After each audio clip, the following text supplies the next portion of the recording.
حضرت جابر رضی اللہ تعالیٰ عنہ فرماتے ہیں کہ رسول کریم صلی اللہ علیہ وآلہ وسلم نے ارشاد فرمایا، اللہ اکبر، دیکھیے کہیں کہا گیا کالا کالا نبی صلی اللہ علیہ وسلم، کہا گیا کالا کالا رسول اللہ صلی اللہ علیہ وسلم، کہیں کہا گیا کالا کالا ابو القاسم صلی اللہ علیہ وسلم۔ کیسے رنگ ہیں؟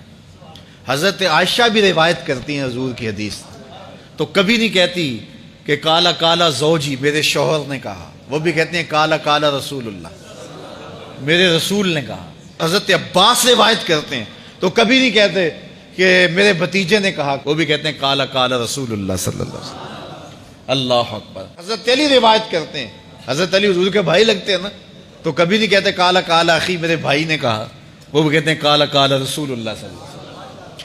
اللہ اکبر۔ یار رسول کا رشتہ کتنا بڑا رشتہ ہے، تو کوئی نہیں کہتا میرے شوہر نے کہا ہے، کوئی نہیں کہتا میرے بھتیجے نے کہا ہے، کوئی نہیں کہتا کہ میرے بھائی نے کہا ہے، سارے کہتے ہیں میرے رسول نے کہا ہے۔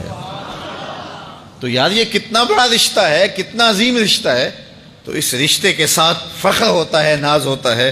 اللہ اکبر۔ تو یہ کیا کہتے ہیں؟ کالا ابو القاسم، اب یہ کہتے ہیں کالا کالا رسول اللہ صلی اللہ علیہ وسلم۔ رسول کریم صلی اللہ علیہ وسلم نے ارشاد فرمایا، اُرِدَتْ عَلَيَّ النَّارُ، میرے اوپر جہنم کو پیش کیا گیا، میں نے جہنم کا ملاحظہ کیا، تو میں نے وہاں ایک عورت کو دیکھا، اس کی ایک بلی تھی، اس بلی کی وجہ سے اس کو میں نے عذاب میں مبتلا دیکھا۔ کیسے بلی کی وجہ سے اس کو عذاب دیا جا رہا تھا؟ اس نے بلی کو باندھا ہوا تھا، قید کیا ہوا تھا، نہ تو اس کو وہ کوئی دودھ دیتی تھی، کوئی اس کو کھانے کے لیے چیز دیتی تھی، اور نہ ہی اس کو چھوڑتی تھی کہ وہ زمین کے کیڑے مکوڑے کھا کے اپنے پیٹ کی آگ بجھا سکے، یہاں تک کہ وہ بلی بھوک کی وجہ سے مر گئی۔ رسول اللہ فرماتے ہیں بلی کی اس مالکہ کو میں نے جہنم کی آگ میں جلستے ہوئے دیکھا۔ اور عمر بن عامر الخزائی، بنو خزاعہ کا شخص عمر، اس کو میں نے دیکھا اپنی انتڑیوں کو جہنم کی آگ میں دھکیل رہا ہے، اس کی انتڑیاں نکلی ہوئی ہیں اور جہنم کی آگ میں گھسیٹتی ہوئی اس کی انتڑیاں جا رہی ہیں۔ یہ پہلا شخص تھا جس نے سائبہ بنائے تھے، جانوروں کے کان چیر دیے اور بتوں کے نام پہ چھوڑ دیے، یعنی سب سے پہلے بت پرستی کا آغاز عرب میں کرنے والا بنو خزاعہ کا عمر بن عامر یہ تھا۔